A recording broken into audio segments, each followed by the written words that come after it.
The shopping mall of decades past was the hub of life. Not only could you shop for anything and everything, but you could also hang out with your friends at the food court, movie theater, or even arcade.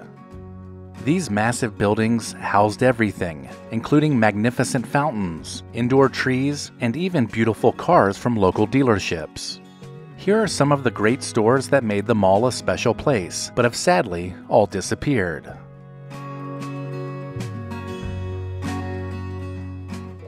The Sharper Image operated in many shopping malls from 1977 up until its closing in 2008. This place was a playland of massage chairs, remote control contraptions, and odd products that seemed to cost a fortune. Sharper Image expanded to have 187 stores in 38 states, but a problem with their Ionic Breeze air purifier would lead to customers suing them, and that's when the company started to falter. From there, the stock price fell, bankruptcy ensued, and the stores closed up by 2008.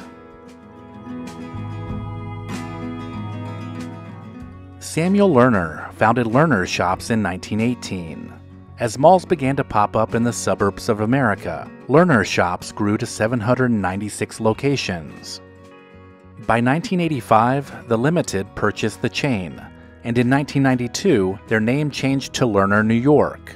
By the mid-1990s, it was once again renamed, this time to New York & Company, a store that can still be found in malls today.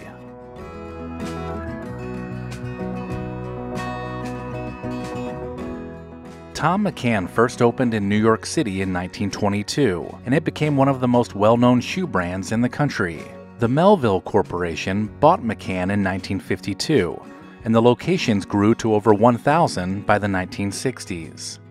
During the early 1990s, however, stores began to close, and by 1996, all retail locations were gone, leaving malls with one less shoe store. The brand itself is still sold at Kmart and Sears, if you are lucky enough to still have one of those stores close by.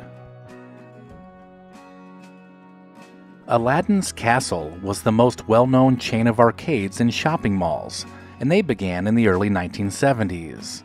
The locations grew from just 20 in 1974 to over 200 by 1980. With games like Space Invaders, Pac-Man, and Donkey Kong, the arcade was where all the kids wanted to be. By the end of the 1980s, there were 360 Aladdin's Castles, but as home consoles gained popularity, the mall arcade began to decline. Aladdin's Castle was bought out by the video game maker Namco, and most of the locations closed by the end of the 1990s.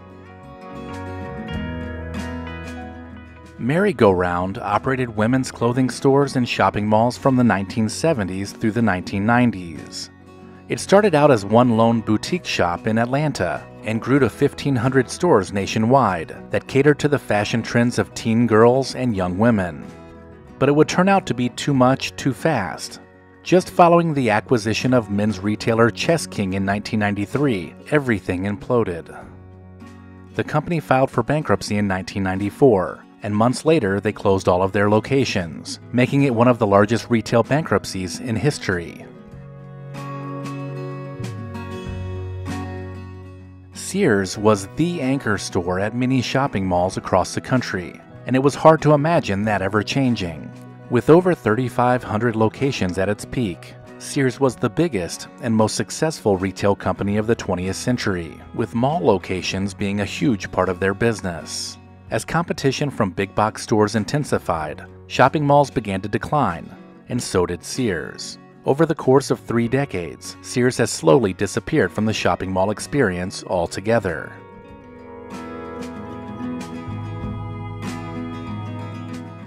The popular music store Sam Goody got its start in New York City in the 1940s. In the early days, they would serve nearly 4,000 customers per day, and they became known for giving customers who spent a certain amount a free turntable. As they opened in malls across the country, their employees would offer a wide knowledge of music and were very helpful. They eventually merged with Musicland in 1978 and were later sold to Best Buy in 2000, before remaining stores were converted over to FYE. The Limited was founded in 1963 by Les Wexner, and they offered specialty women's clothing in an era that saw them grow quickly. As the Limited saw success, they came up with other store ideas like Express and Structure, and they also bought out stores like Victoria's Secret, Abercrombie & Fitch, and Lerner, New York. They had over 750 locations across the country before younger fashion stores like Old Navy, Forever 21, and H&M took over. Overnight, it seemed, the Limited was closing stores and laying off staff, and by 2017, all retail locations were gone. KB Toys was founded by the Kaufman brothers in 1922. Originally, it was a candy shop located in Pittsfield, Massachusetts, but during the 1940s, they acquired a wholesale toy company, and they began to introduce toys to their lineup. In 1973, KB became the toy retailer we remember, when they ditched candy altogether and opened shopping mall locations across the country. This was the heyday of toy stores, and KB thrived. But by the 1990s, stores began to close, and bankruptcy was looming. Following a bankruptcy filing in 2008, and all the stores closed, they sold the name to Toys R Us.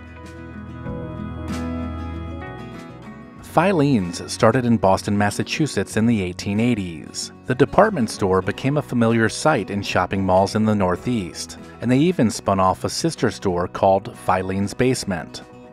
Between both stores, they had around 75 locations. As with most department stores today, Filene's was acquired by Macy's in 2005, and most of the stores were converted over.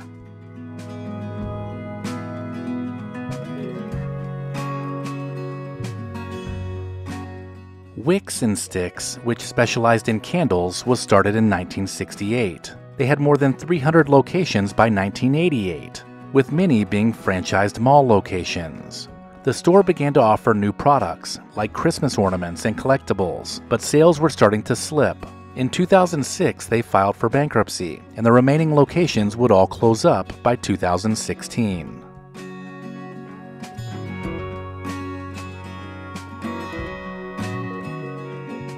Walden Books opened in 1933 as the Walden Book Company. The first standalone bookstore opened in Pittsburgh in 1962.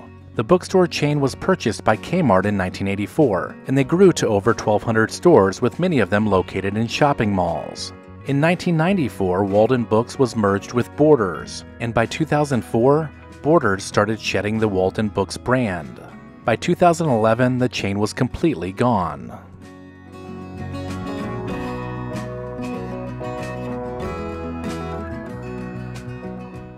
Let me know in the comments if I missed any of your favorite mall stores. But also keep an eye out for part 2 coming soon.